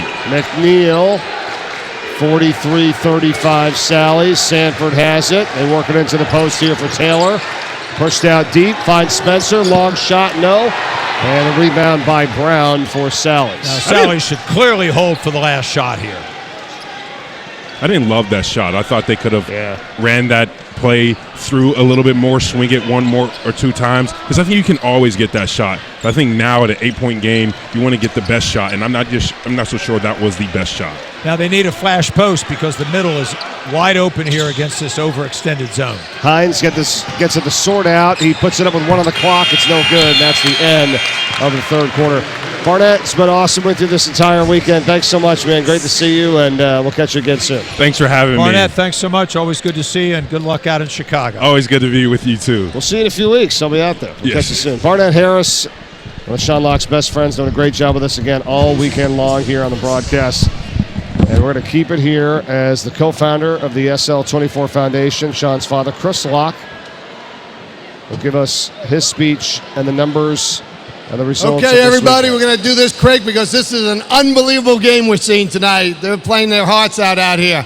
So we just want to share with all of you how much all of you have raised at this tournament just this weekend. I cannot thank you enough. Unbelievable. So the first number, 4, second number, 2, third number, 5, comma, 4, 0, $604,524. Thank you, thank you, Thank you. We'll see you next year. Thank you. Thank you. How incredible is that? 604, 524, beating last year's total of 527,824, and now in the 6 years of this event, Bill, over $2.2 million. It grows every year. That's something that Chris, I think, has been so inspired by, is just the giving of people, not only of their time and their sensitivities, but out of their own pockets, Mike. Fantastic weekend here. I can't wait to talk to Chris Locke about this. This is awesome. What a great job by everyone. Thank you so much for your support this entire weekend here for the SL24 Foundation and Unlock the Light. Chris Locke joins us now. First off, love the speech once again earlier. Thank you, Michael. With the lights. Great way to start it off. What a great way to finish it. Great to see you again. Thank you. Congratulations. Chris, welcome, and Thank you, Bill. congratulations on Thank that you. wonderful number. Well, I mean, it's the community. It really is. It's, as I said, it's a team of lights, and that is exactly what we saw this evening. I mean, it's just been unbelievable. I do not want to stay on long because I know everybody wants to watch this game, but I mean, it's we just. want to talk to you. This is always my favorite quarter of this you, Bill. weekend. Thank you. So, yeah, just unreal. What was it like for you getting ready for this year's tournament with everything that's happened in the past, all the great will and goodwill from this community coming out again? What were you expecting? What were you thinking as you entered 2024?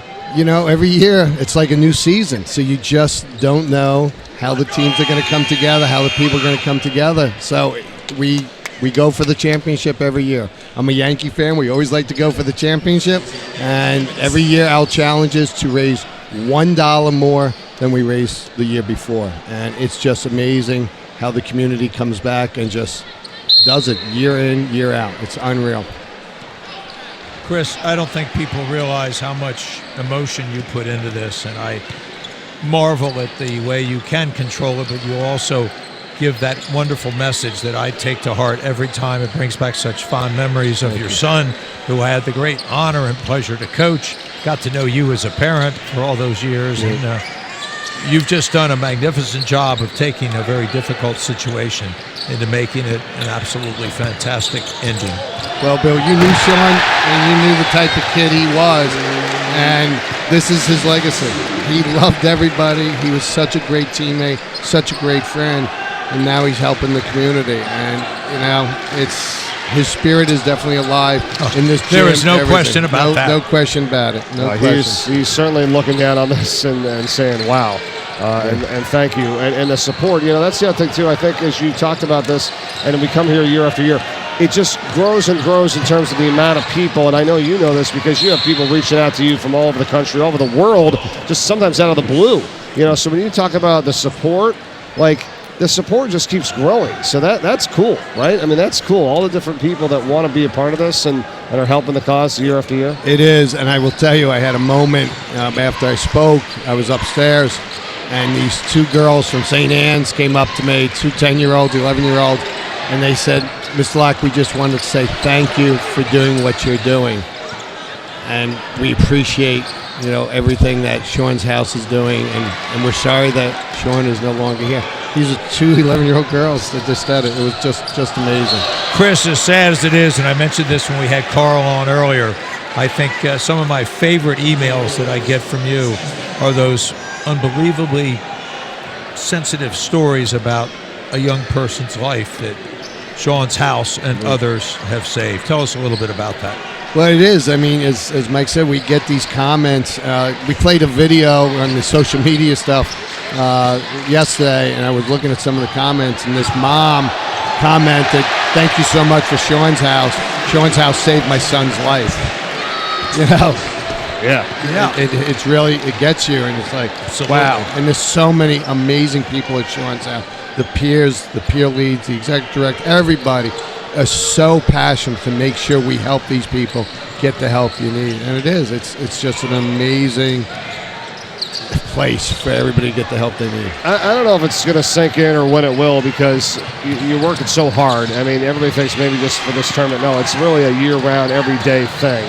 First, because you're dealing with it yourself, and then you're trying to help others. So as hard as that is, you've completely achieved greatness with that, in my opinion. But the thing about it is that, year after year, doing this again, like the numbers you just said about your saving people, your message and all that's happened in these years leading up to it are getting those people just to come to the house. Like, they weren't even doing that. You know what I'm saying? Right. So it's like, you can't save until you come. That's right. So your message of waiting 11 years and how we're closing that gap, like, you did it in a couple of years, So be proud of that they weren't even going to come. Now they do come, and now they're being saved. But that is really the beauty of Delaware. The Delaware is a small pond where everybody gets together and say, all right, let's roll up our sleeves and try to solve this problem. And that's what's happened here. I mean, Sean's house, 3.5 years, those numbers are amazing because the community said, okay, let's do this. Yeah. Let's really do it. And we felt that the first tournament we had, and we feel it tonight 6 years later. And they show up every single year and say, yeah, we're in. Let's keep on doing this. And that's the amazing thing to me. Sponsorship up from 103 to 127. Additional dollars coming from some of those sponsors. A lot of charities and foundations have fatigue with giving. That's clearly not the case here. Not yet. Tell us how that happens. I mean, it's just amazing. Every year, a new standard is set. I think because everybody has someone in their life that's heard this story. They have a brother, they have a sister, they have someone, and the story resonates with everybody. And so many times people will come up to me and say, I suffer with depression. Thank you so much for giving me a voice to be able to get the help you need. And that's, I think, why you see the give. And every dollar we raise, after expenses here, 100% goes to Sean's house. 100% goes to Sean's house to do the program, expand the services. It's been able to now do Sean's rooms at various schools and Which locations. I think is a wonderful idea. It's amazing, and that's what we're going to do. We're always taking the money raised, and we're doing better. Got a great crew, too, with Allie and Zach and Angela at the house. Yeah. And this is, I'm feeling big things in 2024. I've been telling everybody about it because the endowment that you're trying to work on, adding Sean's rooms all over the state, building up Sean's house.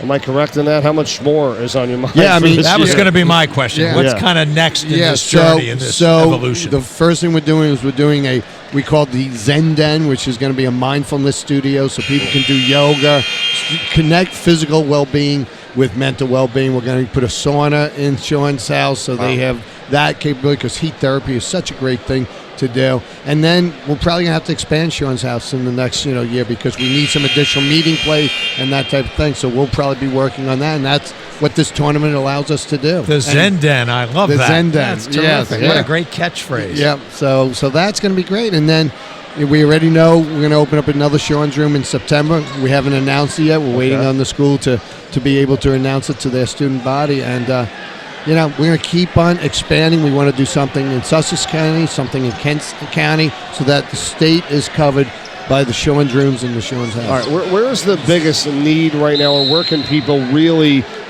start to help a little bit more? Like, is it maybe the peer program that we need more people? The peer program. This is like a military operation, so you got to have your logistics organized. So we need an army of peers so that we can open up these multiple Sean's rooms, and then they service those places. So that's what we're doing. So we have 70 people right now in training to become peers. But we need those robust numbers to be able to expand into these other Sean's rooms that we want to do. So. Well, Chris, another thing that we've talked about, but I always want to bring it up with you, the number of volunteers and how quickly people signed up. I believe one day you were actually oversubscribed for volunteers, and that's 200 plus people. Yeah, we need 200 volunteers to put this together, and we had all our volunteers about 3.5 weeks before the event. Wow. Unheard of, and they come from everywhere. They come from middle schools, high schools, senior citizens, parents. They come from all walk of life, and they say, we're in. How can we help? And that's this community from everywhere in Delaware. People have come together and said, we've got to solve this problem. Sally's sticking with it here on the offensive end. Got it taken away by Sanford, and here comes Jordan Spencer. It's a 10-point game, under 4 minutes to go, and he throws it away. We're going to have to find some more things for the volunteers to do, though, because there's so many more people that want to help out. Like, I'm sure there'll be something new down the road. But we'll figure it out. Yeah. So I will tell you, we've got some surprises for next year's tournament. Wow. And it's going to be really unbelievable. And we're looking forward to really stepping it up again and beating this year's number, but more importantly, we got some really cool activities that we'll be doing next year. Biggest crowd in history Friday night, if I'm With not that mistaken. biggest crowd, Yep. the crowds of people both Friday and Saturday surpassed any numbers from last year, and last year was record number. So, I love it. Haven't even finished 2024 yet. I'm still know. thinking about Yeah. 2025. It's great. Yep. It's going to be a foul on the floor. It's on Taylor of Sanford. They're down by 12 here. 3:15 to go. What else would you like to say to everybody watching this weekend? All the support, donations, whatever it may be, and everything that's happened this year. just heartfelt gratitude, heartfelt thanks, and we couldn't do it without all of you, and we are so privileged and so honored to be able to do this for all of you. And I really think that's the message we want to get across. So. I know we also look forward to the volleyball tournament in the summer down at Dewey Beach. It's going to be, the 4th annual? That will be the Light. 4th, July 28th, and we've got some cool things happening there as well. So Okay, we're great. looking forward to it. That's our summer project. This is our winter project. That's our summer project. So keep on going. So. Co-founder of the SL24 Foundation, Chris Locke, is with us here. We just saw the numbers. Turnaround jumper good here by Conway for Sanford. 604, 524. Pretty impressive, beating last year's 527, 824. We just said in the 6 years now, $2.2 million and beyond. Phenomenal.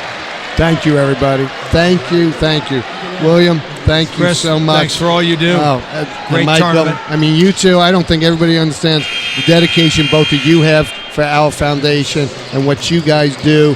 We could not have done it without you guys, so thank you I'm so humbled much. to be involved in a very small way. Well, we're so honored, so thank you Appreciate very it. much. It's All right, thank you, minor Chris. compared to what you've done, so thanks so much. You're the Appreciate man, it. Chris. Thank You're you the so man, much, too. buddy. Chris Locke with us here, and what an event once again here tonight in 2024.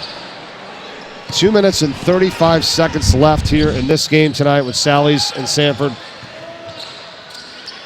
Bill, it's special. I mean, that's what we're here for. Brown with an exclamation point for Sallies.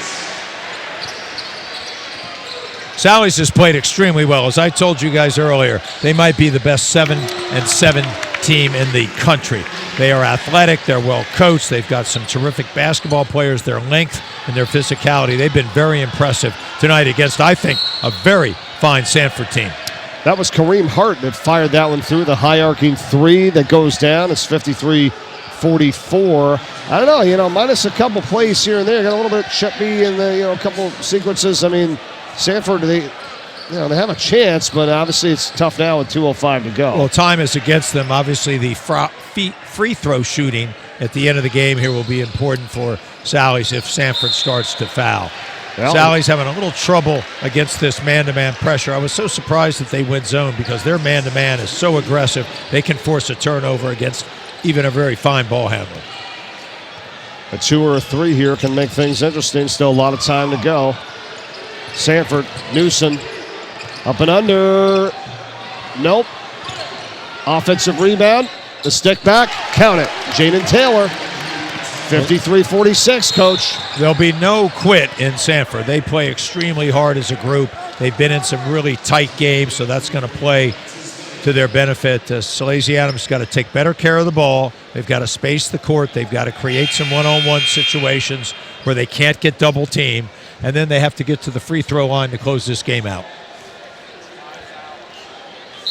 Should be the 15th foul.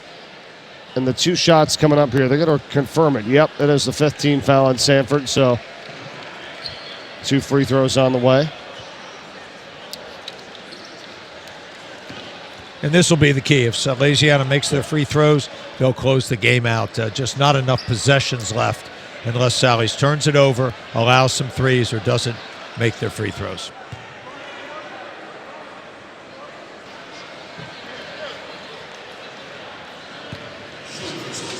Sort out's going to go to the free throw line here for Sallies.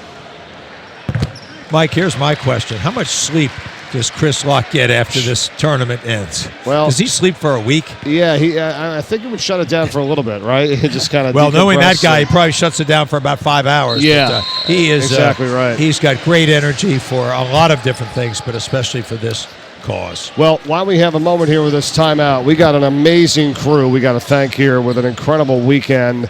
Just awesome. Set up. Mitch Owen, our technical director, bringing all the equipment in here, coming in from a distance, just doing a great job year after year. We thank you so much, Mitch. We appreciate it. My good friend, Jimmy Smith, our producer, awesome job throughout this entire tournament. Director, Jonathan Mondelli, running the show, giving you the shots that you see here. It's been awesome. Brad Comer on the replays. Nathan Reed with graphics. Paul Janoka and audio with Sean Kitchen coming in early to help set everything up. Our cameras, Mike Winley, Zach Fraley, Darnell Vaughn, who we had on for a little bit. There you go, guys. Awesome job. Anthony Stewart, young kid, good friend from my class at Delaware, helping out here, doing an awesome job this entire weekend. Brian Corey, my brother, does a little Always bit of good to see everything, Brian. right? He is terrific. Keeping us honest. Great His addition. Fiance Aaron Valet here as well, helping out, volunteering, just keeping us honest on everything. On the air, Scott Klatskin with you, Bill Harmon, last night, and again, of course, here tonight. Nick Alessandrini, who was awesome in games 1 and 2 with us here, doing the play-by-play. Declan Landis, Barnett Harris, awesome job coming in with us as well. And just a lot of fun here for the 6th annual tournament. It's very special. And Mike, I'm going to thank you directly. You have so much to do with this. You and Jimmy Smith have really been provocateurs in this and have done a magnificent job. Always good to hang out with you for a couple hours on a Saturday night doing some games. And you're as good as there is, a real pro. And you're teaching that course down at Delaware. You travel all over the country calling games. I talk to you every once in a while, and who knows, I'd like to be your travel agent, except I couldn't keep up with you. But I could use a little help. What a great job you do, and it's just great that your evolution from Delaware, the voice of Delaware basketball and football, moving up to the ESPN, the CBS, and others. Really, it's so much fun for me to be with you, and I'm so proud of all you're doing, my friend. I appreciate it. I always enjoy hearing from you, so thank you very much for the support. It means a lot. It's good to be with you, too. We got so many other things going on. To be able to kind of come here and recognize what we're doing for this entire day, it's a long day, but it's a rewarding day, that's for sure. Absolutely, and that number that you read out, the 604-514, I think, 524, yeah. is just... it's just unbelievable. It grows every year, which to me is amazing. And it grows by 10 to 12 to 15% every year, too, yes. Which is amazing. Yes. Mike, tell us while we have a second here, you've got that project you're working on with UMass. Yeah, we're working on a documentary. I think that's really neat. I saw a little clip of that today, as a matter of fact. Cool. You look pretty good walking around the campus. Thank you. We're trying. You know what? It was going back to, you talk about a negative. Like this has to be the most extreme negative. Losing a child. If you're Chris Locke and his family, and he turned it into this incredible positive. Nobody was thrilled with COVID. I get that, but COVID actually, at least for me, I start teaching a class, I start working on a documentary, and we start producing this tournament, streaming.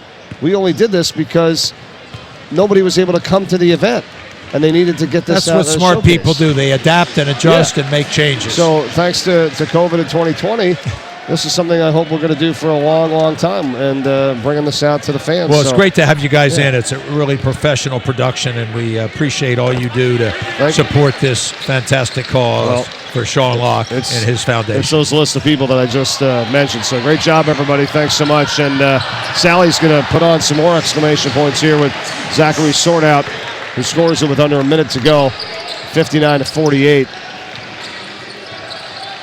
Sanford, 3-ball, Hart, battle for it, and a putback. Taylor, no, but he got fouled. Well, Swartout has been a really good performer for Taylor Trevisan, the head coach of Salesianum. A 6-man last year, started all these games this year, all the 15 that they've played. But he has really changed his game. He's evolved, and he's a really big part of the offense. He was always a great defender and a distributor, but I think this addition of his offense is really going to help Sallies down the road as they get into tournament time.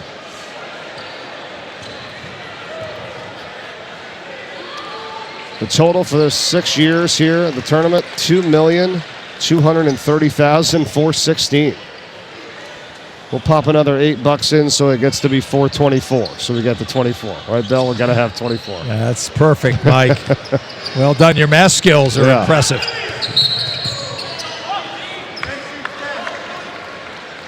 Sometimes you don't know why things end up happening, especially things we don't want to see happen ever. But credit the Locke family for doing what they've done. Now you walk around, you see all this, and you guys on the board. Pretty impressive, less than a half a year after he passes away, and then 7 months later, this tournament starts. So let's keep it going. Well, I remember the start very well and participating in it with our St. Mark's team when Coach Santa and I were over at St. Mark's. It was a special event for us, and anything we can ever do for this foundation and for the memory of one of our really fine, not only was he a good player, but he was just such a great person. I'm talking about Sean Locke, and he was an absolute pleasure to coach. There was never a day that went by that Sean didn't come in with a happy face on. He just made practices fun to be around, and tell you what, he was a great player too, and he could shoot it as well as anybody in the state. Had one of the best long-range shots that I've ever coached. I think we forget about that sometimes, right? At the free throw line here for Sanford is Jaden Taylor, that sometimes if you're the 7th, 8th, or 9th, or walk-on, whatever it may be, that player's awesome. Compared, I mean... Well, they do everything that the starters do and don't get to play very often. Yeah. Sean became a scholarship player his senior year and a captain. That tells you everything you need to know about his character. That's right. That goes for any team, right? High school, college, pro. I mean, I love that when they're, he doesn't play. He's on the NBA. He's in the NBA. He would and they keep him anybody. Because he's a great locker room guy, Yeah. and he's a great mentor for younger players. Absolutely. The 10th or 11th guy in an NBA team is still one of the best 450 players in the world, right? Absolutely. It's global now. It's not just, that you go to the college ranks and you got to be in the first round. And there's only like 15 people from America usually they're drafted like in the first round. I feel like now it's worldwide. They need your travel budget to get around and see all those players in Europe. And I'll tell you what, it's going to expand even from there. It's going to be in Africa. It's going to be in South America, the Far East. Top of the key, good for 3. Bags it in for Sanford. It's not going to be enough, though. Under 10 seconds to play. Sallies will dribble this one out, and they're going to win the nightcap here tonight. Final game of the 2024 6th Annual SL24 Memorial Classic. Sallies with a 61-55 win over Sanford. Mike, an impressive performance by Salesianum. They came out. They were locked in, even though they got down to a brief deficit. They played extremely hard. They hurt Sanford in transition, but I like the way that Sanford hung in there. This game could have expanded from 10 to 12 to 20.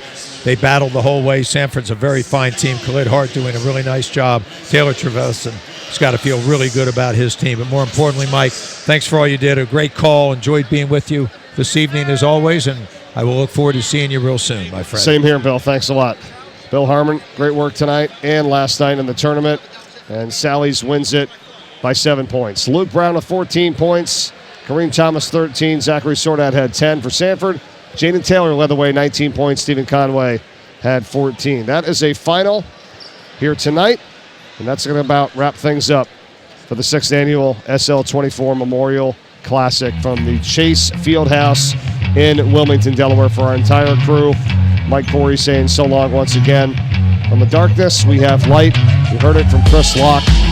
And everyone, thank you so much for all your support this year with the event. Can't do it without everyone coming together. Everyone's dealing with something. And we come together in unity to help the SL24 Foundation and all those struggling with mental health and creating awareness. This amazing organization. $604,524 raised here. Over $2.2 million in the 6 years. For all of us, thanks for watching. We appreciate it. Thanks for all you do. And so long from the 6th Annual SL24 Memorial Classic from the Chase Fieldhouse in Wilmington, Delaware. On behalf of our board, the Locke family, and the SL24 Foundation, I want to sincerely thank each and every one of our sponsors.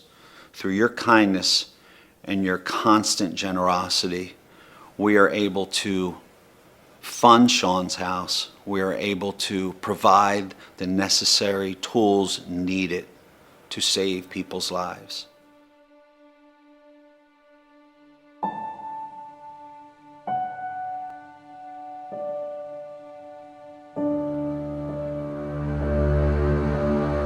So sorry that Sean's experience had to happen at all, but it certainly has opened my eyes to the need that's out there. And I'm so impressed with everybody that works at SL24 and Sean's house. The numbers of young people that walk through that threshold, and when they do, they're making a statement when they come through that threshold that maybe they need to talk about something that they're not comfortable talking about. The fact that we're tying in the basketball with the mission of the organization, with Sean's career and with Sean's love for the game, I think it's just an awesome way to bring everyone together, spread the message. It affects every single one of us, but nobody talks about it. The need is there, the time is now, and if people are willing to give of themselves and give of their resources, there's a need for it.